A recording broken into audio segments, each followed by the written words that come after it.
It is that time now once again, for getting lumped up with my friends. It's RockerMike and Rob that you should know, and you'll find them here on the Rock Show. Ooh, yeah, on the Rock Show.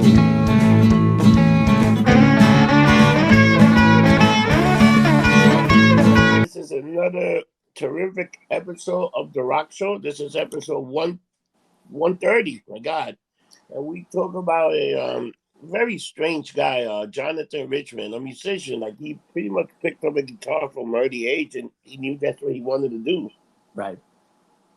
Yeah, I mean, he's Jonathan Richman. I mean, he's one of the more, even today, he's one of the more mysterious guys, you know, in rock and roll history. He influenced a lot of people. Yes. Okay.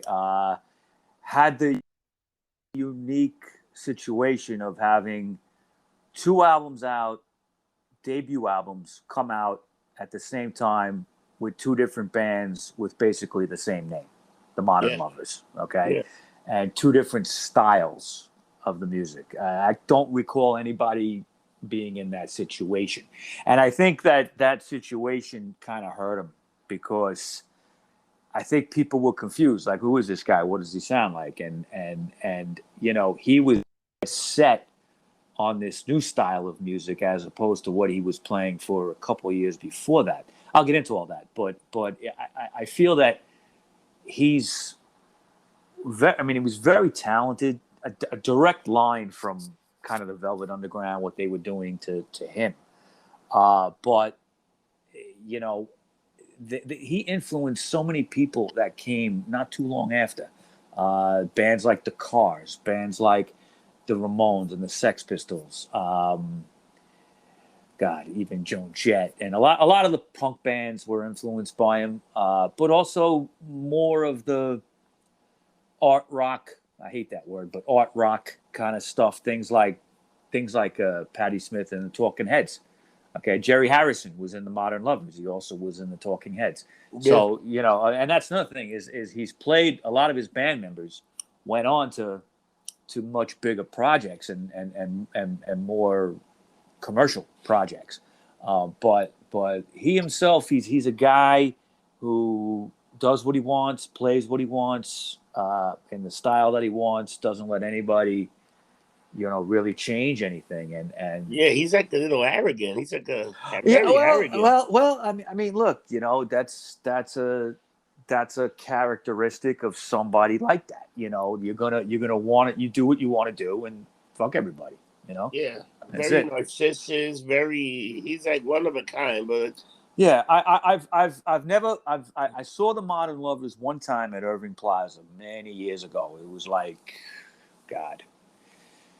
It might have been 89 or 90, something like that. And he you know, I liked what he was doing, but he was kind of in a different place than where he was in the 70s. And I remember leaving the show like, okay, that was good, but I wish he had done this, and this, you know, because he kind of disowned a lot of the earlier stuff, and that's the stuff that still kicks ass. But you know, he had a weird thing, didn't he? Gave up some of that earlier stuff. He just sold it to somebody. Yeah. I mean, that's why the original Modern Lovers, that's why they broke up, is because he decided right when they were going to record their new album, no, we're not going to do this kind of music in this way. I'm into a more mellower sound now. I mean, he just did a complete fucking 180. You know what I mean? How the fuck does that happen? But he went to Bermuda to talk about that, and he met some people and musicians, and he decided to have a more laid back. Maybe he just, you know, smoked some really good weed and got mellow. Yeah, but he also did something that he sneaked into a thing, and he met the Velvet Underground. He was only 15 years old. Yeah. Let's get into it. He just recently turned 70. Okay, he was born May 16th, 1951, in Natick, Massachusetts, from a Jewish family. And Natick is right outside Boston. Yeah. by his teens, he was playing guitar and writing songs. Okay, so he was pretty talented at an early age. 1967 and 68, when the first like 2 Velvet Underground albums came out, he was really blown away, really influenced by them, obsessed with them. And in 69, he graduated high school, and he just picked up and moved to New York City from Boston. Yeah. Right? And he was performing at that time, even in Boston, as a little bit of a solo act, like I think just him with a guitar kind of thing. And when he went down to the city here, he searched out the Velvet Underground, and he became friendly with the band. He met them and became friendly with them, was hanging out with them, and he even opened up for them a couple of times. Yeah. Okay, when they would play the small clubs they were playing down here. He also became friends with their manager, Steve Sesnick, for a while, and just crashed on his couch for a few weeks when he had nowhere else to stay. Yeah. Because he wanted to be a professor. He wanted to be like a music professor.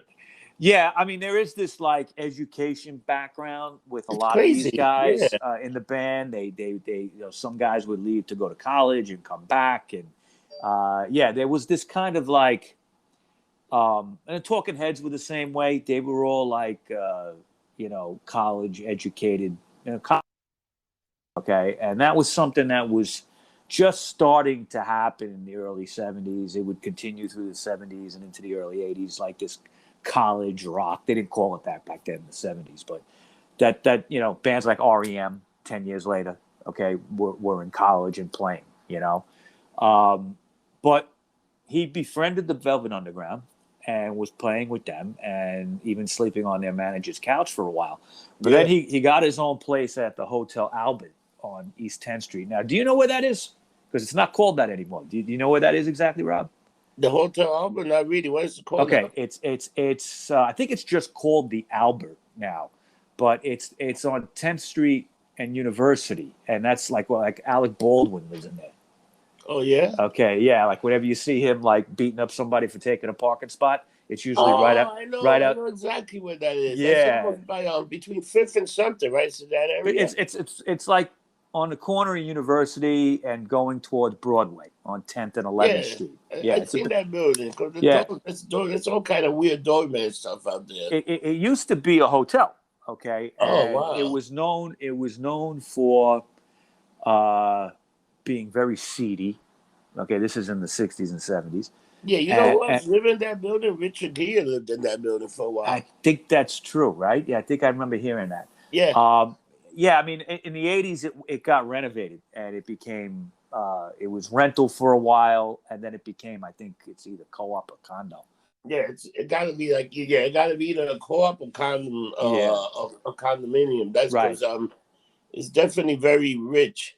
Oh, yeah, no, I've fixed the phones in there. It's a very nice old building, okay, very well kept now. But back in those days when it was a hotel, it was kind of seedy, and it was known for a lot of artists and musicians living in there over the years.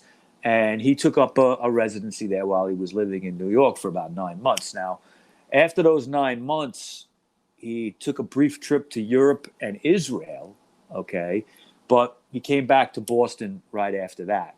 And it was right there, that time, that he reunited with his childhood friend, John Felice, guitar player, okay? And they organized a band based on the Velvet Underground. They wanted to kind of pattern it after them. They quickly recruited drummer David Robinson and bass player Rolf Anderson, and they called themselves the Modern Lovers.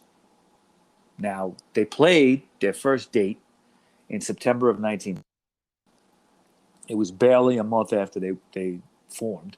All right, they were already out playing. He had a whole bunch of songs already written, so it wasn't like they had to start from scratch. And they ended up, the first gig they ever did, they opened for Andy Paley's band called the Sidewinders.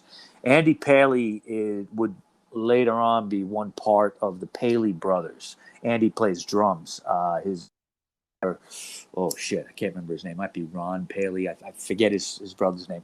But they, in the 70s, they were kind of like a power pop group. Okay, very, very cool band. Didn't exist for too long, but they definitely were in that power pop direction. Kind of like the Romantics, that kind of stuff. Now, by the time that this show happened with Andy Paley, he already had tracks like Roadrunner written, and they were performing that. She Cracked, the song Hospital, all the famous stuff that he's known for was really written and already part of the set list at that It point. was fucking good, man. Yeah. Now, Richman had a very unique presence on stage for that time. All right, he had a short haircut, which in the early 70s was not common. Okay, the guys had grown their hair out. All right, and he would perform sometimes in a jacket and tie, and nobody was looking like that in 71. So he often too on stage, like he would, he'd play a new song and just come up with lyrics off the top of his head live right then. You know what he reminded me of? Like a little bit of Huey Louie in the News. Well, yeah. But that guy used to short hair, come in a suit, and look like a total dick. Yeah, I mean that was looking like a total dick was a little more in fashion, like in the early '80s, like Miami Vice looking and all that. Because he used to wear the neon suits and everything like that. But Richmond, it was more like a ruffled jacket and tie. When I say ruffled, I mean wrinkled jacket and tie. Just kind of like a bum with his hair short. He was like a nerd. Yeah. Oh yeah. No. Yeah. Absolutely. Okay. Absolutely. He's a nerd. But nobody was doing that. Nobody was doing that. So if anything, I'd kind of put him in kind of almost a pre David Byrne. Yeah. From the Talking Heads kind of nerdy dude. He didn't wear glasses, but Yeah, now, definitely. yeah, more like that. And there is a direct line, like I said, from the Modern Lovers right to the Talking Heads. So it's kind of in that vein. So he would often tell stories, okay, and the way his songs were constructed, he talked sometimes in the songs. Songs like Hospital, like it's not really sung through the whole song. Okay, it's more like he's telling this story, and he got that from Lou Reed. Lou Reed had that kind of style. Though with the Velvet Underground, he sang a little bit more, but Lou Reed's solo stuff, he kind of talked, the words. Now, in early '71, Anderson and Felice would leave the band, and they got replaced by Harvard students, bassist Ernie Brooks and keyboardist Jerry Harrison. And that completed the classic Modern Lovers lineup. So they went from 2 guitar players down to a keyboard player and a guitar player and a new bass player. Okay. Yeah, because they gave them that unique sound. Yeah, the keyboard did. I think that definitely, if they were going for a Velvet Underground kind of thing, there's that organ in there. There's some songs that are like, he's just doing the Velvets. But this new configuration with this keyboard sound was very popular in the Boston area. It really kind of took off. And word of mouth about the band led to Stuart Love of Warner Brothers Records contact them.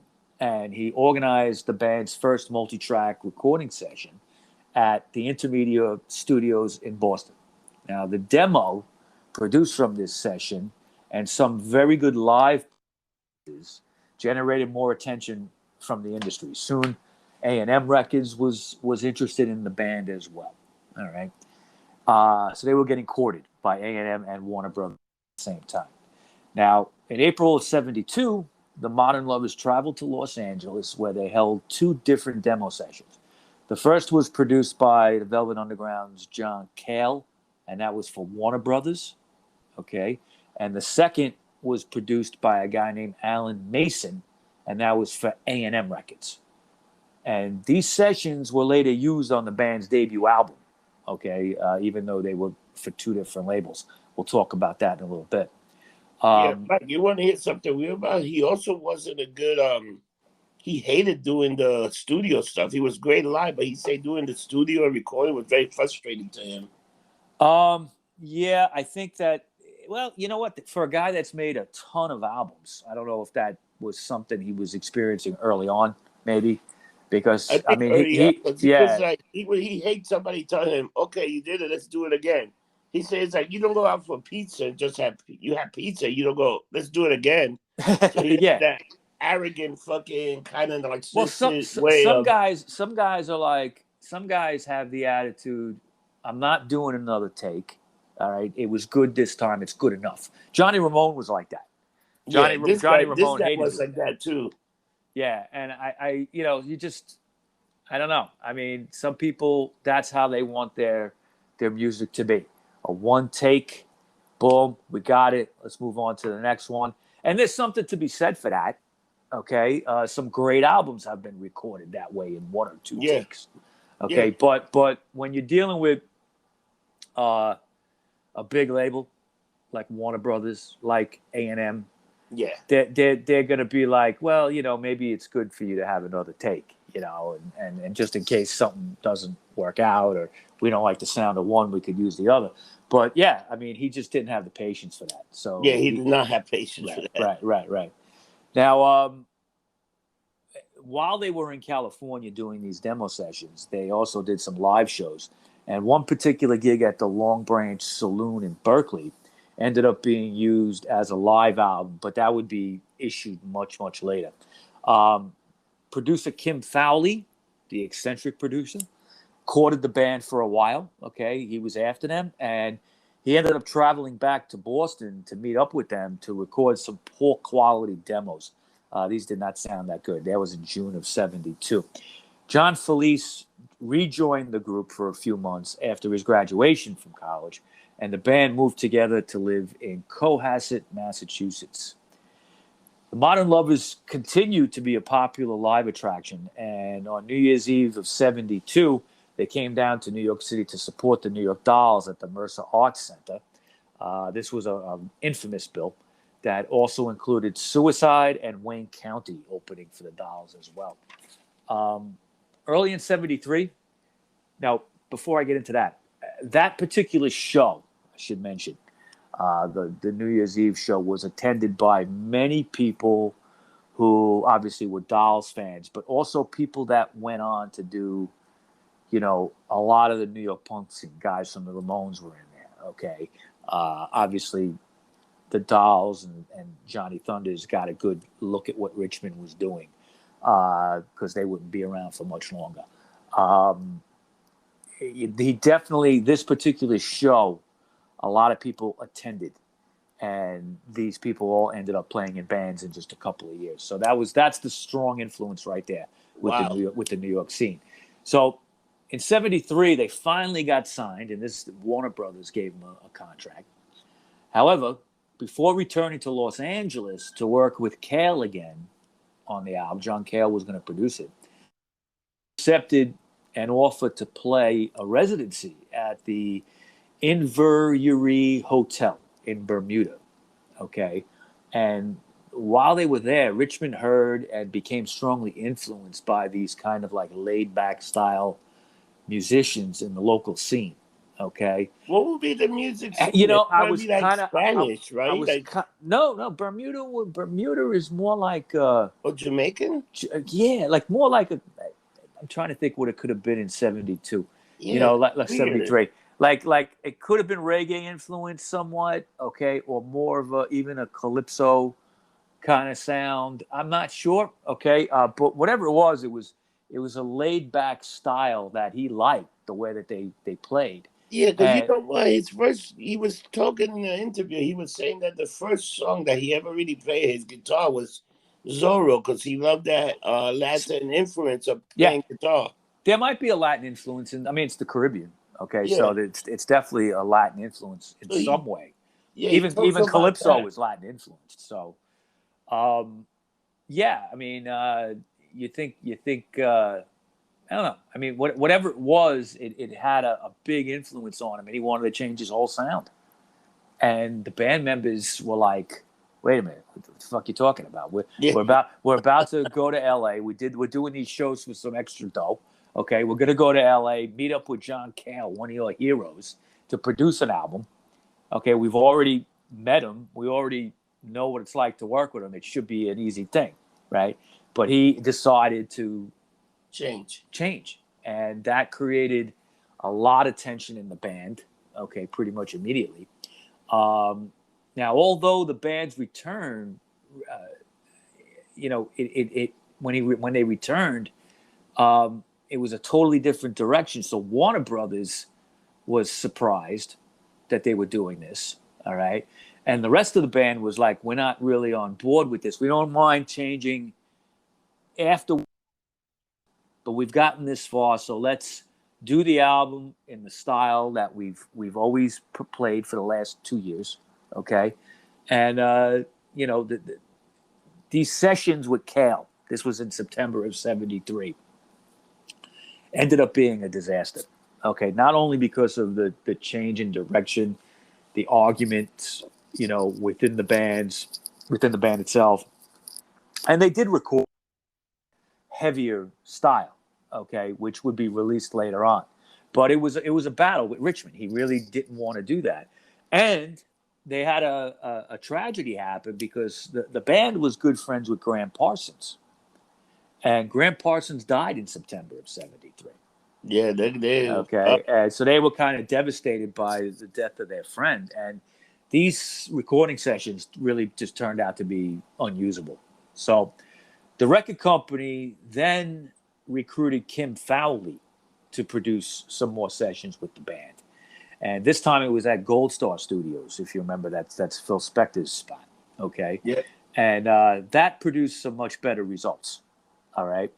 And however, these recordings with Fowley would not be released until 1981, when Greg Shaw's Bomp label, Bomp Records, released the original Modern Lovers album. Okay. And following the failure to complete a debut album, Warner Brothers just kind of withdrew their support. They said, we're done with you. Okay. And at that point, drummer Robinson left the band. They continued to perform live for a few months with a new drummer named Bob Turner. But Richman, as time went on, was increasingly unwilling to do his old stuff. Okay. Even though these songs hadn't really been released yet. Okay. But they were known as a live band, and songs like Roadrunner and She Cracked and stuff like that this is what people came to see if you were in the know, if you knew the band. Okay. A final disagreement, big argument with Jerry Harrison over the musical direction and the musical style, and that would cause the band to break up and split up in February of 74. All right. So despite the original group's premature breakup, many of its members found considerable success elsewhere.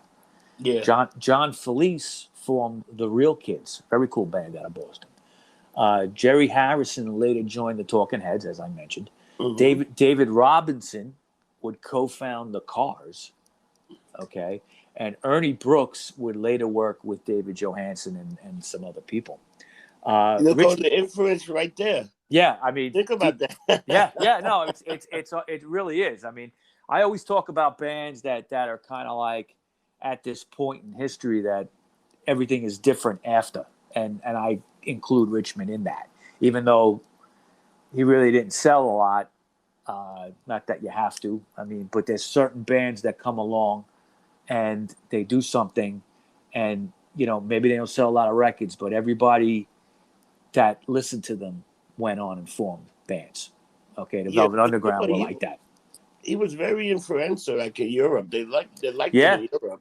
Yeah, he did very well over there. Guys from the Sex Pistols, Glenn Matlock was a big fan. The Sex Pistols would do a cover of Roadrunner.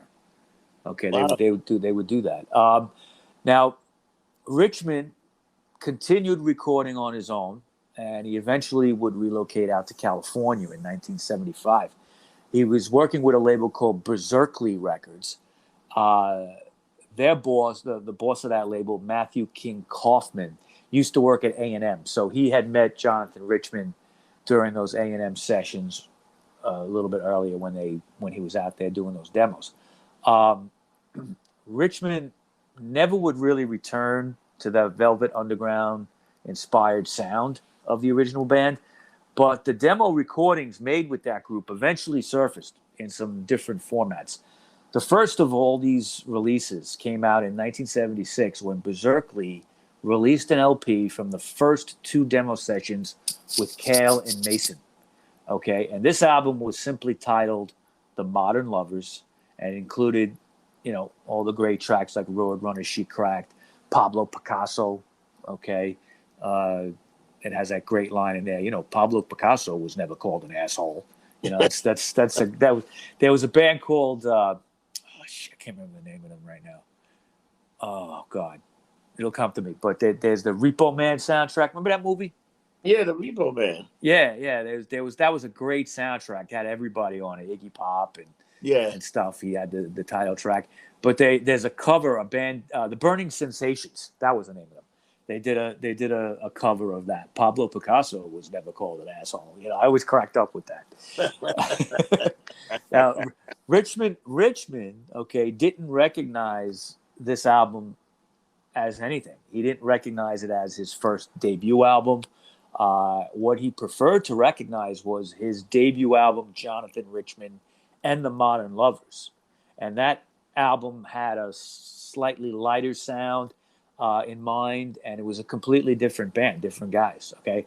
The fucked up thing is both of these albums came out only a few months apart in 1976. And that confused everybody. I think, it confused everybody. What is this band, and why do they sound different, and, different songs and everything? So what had happened is both of these came out at the same time, but the original Modern Lovers, that record, ended up being the one that everybody picked up on. All right, and there was a great critical reaction to it. Ira Robbins, okay, was a big critic at the time, wrote that, is one of the truly great art rock albums of all time. Now, I don't know why they call it art rock, but that's a term that was used for a little while when they didn't know what the fuck to call it, okay? So to me, I would call it like proto-punk, all right? Bands like DMC5 and the Stooges, you could throw Jonathan Richman in with that as well. I mean, you listen to Roadrunner, and particularly She Cracked. I mean, you could hear what would be coming out, what was starting to come out England that year, okay, in 76, 77, 78. Okay, it was definitely an influence to that whole scene. In early 76, Richman put together a new version of the Modern Lovers, okay, with Leroy Radcliffe on guitar, Greg Curly Kerriman on bass, and a returning David Robinson on drums. Now, Kerrinan had previously played with a band called the Rubinoos, and Radcliffe had played with a band called Woody's Truck Stop. They recorded the album Jonathan Richman and the Modern Lovers in 1976, but Robinson left again after Richman kept reducing the size of his drum kit. Okay, so he found that very fucking annoying and left the band, and he was replaced by a drummer named D. Sharp. And this band recorded the album Rock and Roll with the Modern Lovers in 1977 and toured extensively behind that album. Bass player Kerrinan would leave to go to college and was replaced by Asa Brebner. And 2 more releases, The Modern Lovers Live and Back in Your Life, followed in 1978 and 79. In 1980, Richman again formed a new Modern Lovers, okay, with Kerrinan, drummer Michael Guardabasio, and backing singers Ellie Marshall and Beth Harrington.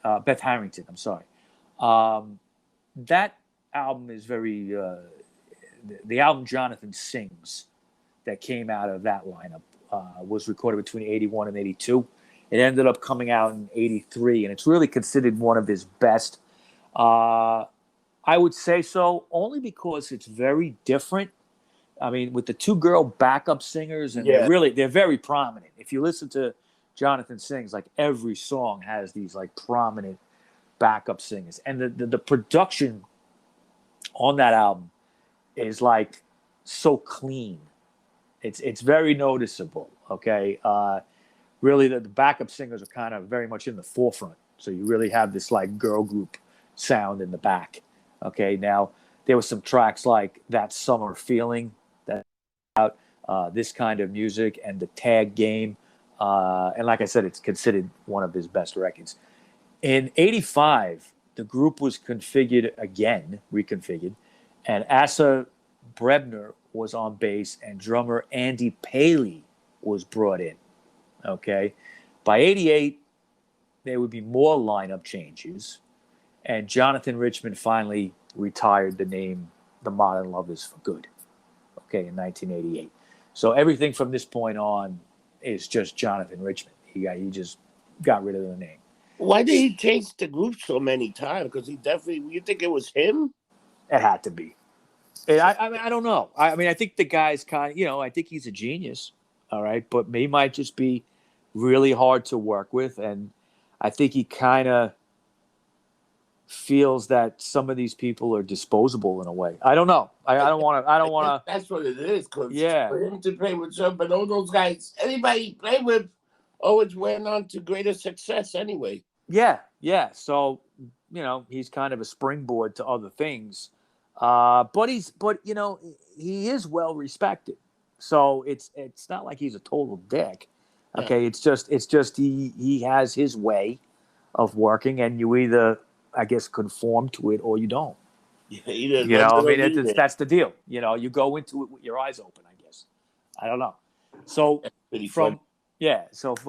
and then how many guys have we talked about like that? All right, so it's not that uncommon.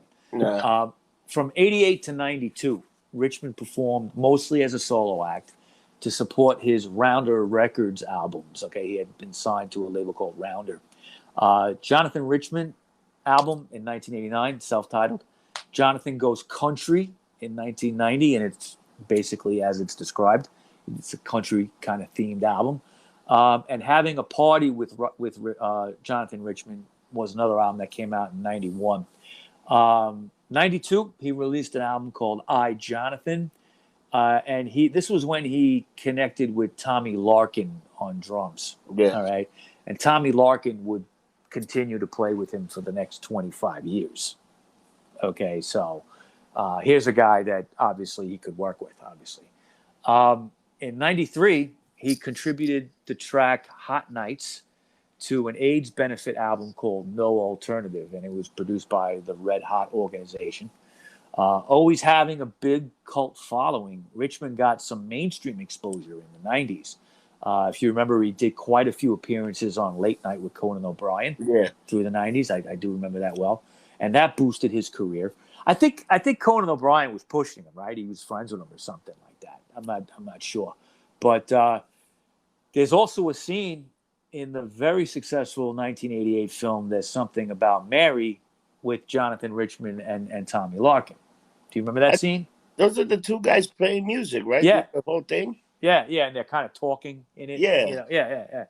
And that kind of exposed him to a much bigger audience. Because he was pretty much like a cult level, you know what I mean? So Richman would continue to release albums throughout the 1990s and 2000s. One album was actually in Spanish, okay? And it's called Jonathan Te Vas a Emocionar, okay? Now, what does that mean? Te vas... You're going to get emotional. You're going to get emotional, right? That's what I thought he was... Yeah, something like that. Okay, that came out in 1994, and it was followed by the 1995 album You Must Ask the Heart, Surrender to Jonathan in '96, I'm So Confused in 1998, and Her Majesty, Not or High Heels and Eyeshadow, okay? That was in 2001, and Not So Much to Be Loved as to Love was an album in 2004. In 1998, the live recording from the Long Branch Saloon finally surfaced, okay?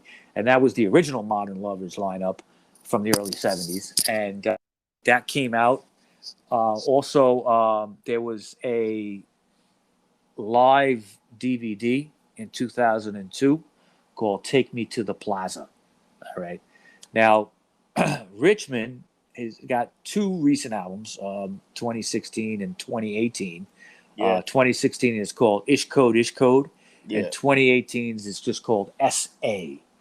And just like everybody else, he's been sidelined by COVID, Okay. I think he was planning some touring in 2019, 2020, and it didn't exactly materialize. It didn't pan out. Yeah. But, I'd like to see him come back. I wouldn't mind catching him one more time in my life. I did see him once. So that's all I got for you, Mr. Rossi. Jonathan Richman. Man, another underground guy that influenced a lot of people. But what a hell of a career and more album. He's still active. Like you say, if it wasn't for, he probably would have been out playing guitar somewhere. Yeah. So, hopefully he comes around. Yeah, he probably comes around, so because a lot of people are starting to come around. You see a lot of shows starting to get booked and stuff. So hopefully we can continue on this trend. Yeah. I'm seeing a lot of shows scheduled for September, October, November. I think they're kind of waiting a little bit to see what happens. Yeah, that's all they're doing, waiting. So, Mike, how can we find you? Okay, you can find me on a lot of social media sites. I'm on Instagram, RockerMike212 on Instagram. You can find me on MeWe under RockerMike. You can find me on CloutHub under RockerMike, and of course on Facebook under RockoMike, and under the RockShow podcast group page on Facebook. Check it out. It's exploded over the last week. We're approaching 1,000 members soon, man. I think we're in the high 800s. So, wow. Yeah. So hopefully we'll get that 1,000-point mark. And we've had some very cool posts lately on that page. A lot of new members have been putting things up. So definitely check out the Rock Show podcast group page. Where can we find you, Rob? You pretty much can find me on anything Getting Lumped Up. If you look Getting Lumped Up, you see my big head come out. And you can find me on Instagram, Twitter, Facebook under the Getting Lumped Up umbrella. And to everyone else out there, don't get drunk. Get lumped up. See you next week. Take care, people.